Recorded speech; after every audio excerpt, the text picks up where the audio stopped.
Hey guys, how's it going? I know what you're thinking. Why is it so late? Because I got so many commitments and work and family stuff that I try to do my movie reviews straight away, but it takes, maybe I won't do it till like another 3 weeks. But you know what? Better late than never. This is my Teenage Mutant Ninja Turtles Out the Shadows review. Enjoy. Straight off the bat, this is so much better than the one that came out in 2014 because it just had so much more improvements. It had a better script, a better story, fun action scenes, mature themes, and the characters I enjoyed. I really like the villains in this film, and the CGI is improved in this film a lot. And the Turtles, they're so much better in this film. I mean, they have some good moments. The CGI is so much improved on them. They completely changed, well, not completely, but they did some tweaks and it made the film much better. And I would say the plot surrounds them is very fascinating. Now, I like to discuss about the supporting characters. I want to talk about Will Arnett, who plays Ferdinand Fenric.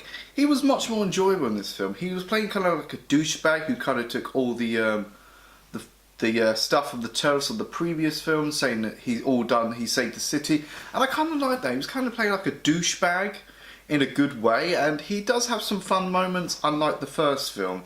So I look forward to his talent. I'm not a big Will Arnett fan, but I look forward to Lego Batman and what he can do. Megan Fox, she's Megan Fox. There's nothing really to talk about. I mean, she gets some moments in the film, that's good, but you know, you could recast her with anyone, really.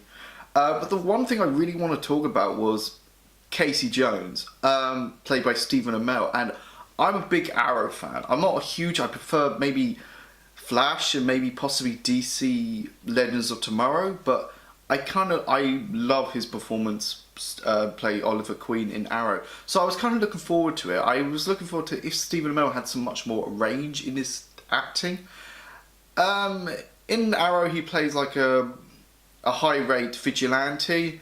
In the Ninja Turtle film he plays a low street vigilante, so there's not much range going in there, but he was fun to watch. You only see him one scene in the mask, but he was enjoyable to watch. He did have some like moments relating to the Turtles in a way, but there wasn't really much to discuss in terms I was so watching Stephen Amell, and I think he was so good in the film, but it was kind of like a wrong direction. I really hope in the sequel they kind of go a bit more of a grittier look to him.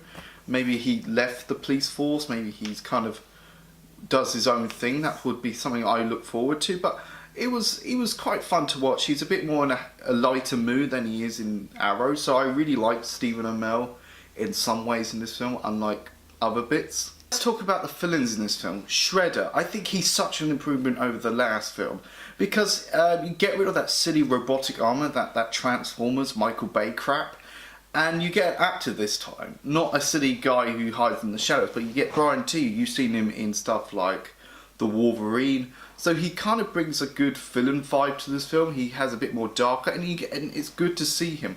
Unfortunately, in this film, his presence at the end was a bit anticlimactic with Krang.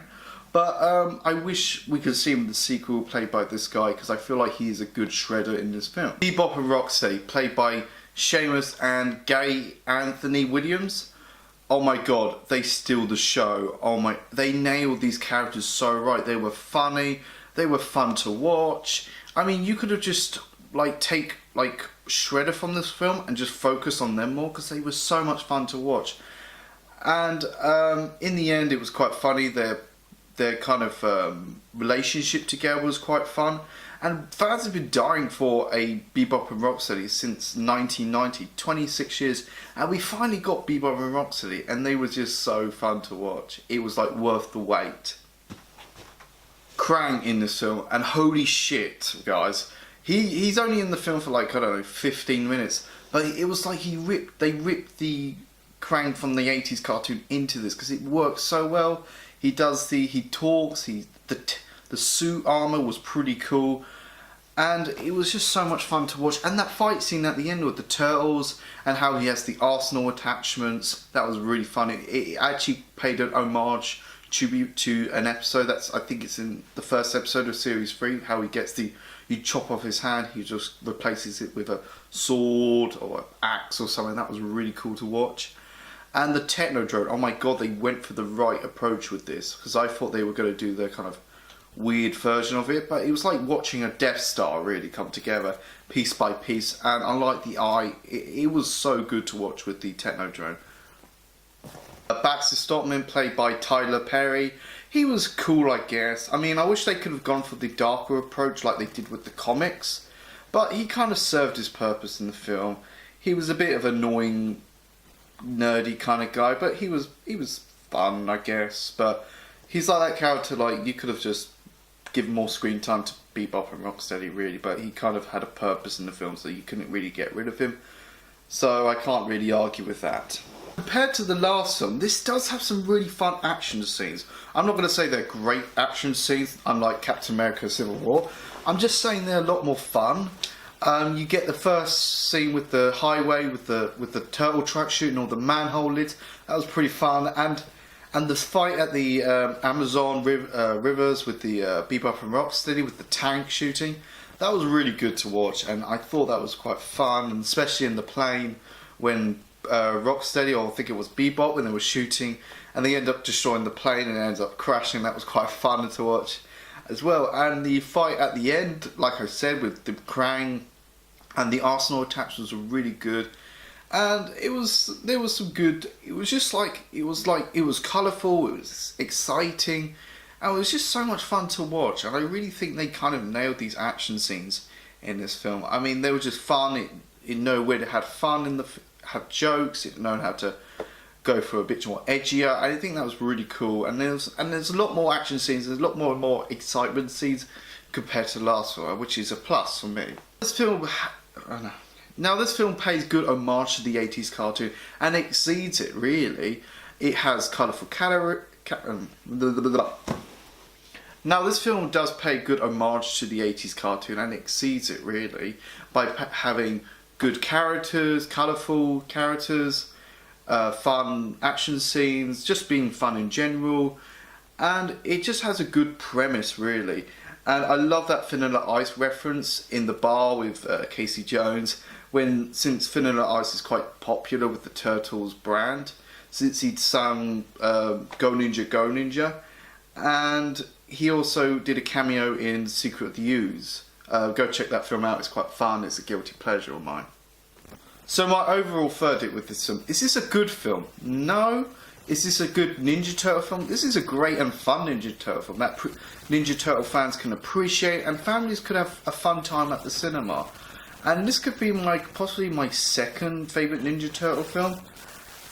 For that, I have to give this film a 6.5 out of 10. I'm not going to say it's a good film. If it was a good film, I would have gave it definitely a 7. But due to the fact there was stuff that kind of pulled me away with the kind of underdeveloped characters, the wrong approaches, the plot holes, and stuff that was kind of underdeveloped in terms of the plot. But this is a definitely fun time at the theatres, and you can have a lot of fun with this film. And I think Turtle fans will definitely enjoy this. This is why I have to give it a 6.5. This is definitely better than okay, but like I said, problems with the film, of course. But thank you so much for watching this video, guys. Go check out my other videos. Like, comment, and subscribe. And check out my Twitter and Facebook page. And also, if you like, go check out my review of my 1990 Ninja Turtle review. And it has been poorly edited. I may have to redo that video again at some point, but go check that out. It's one of my films that changed my life. But thank you so much for watching this video, guys. I got your back.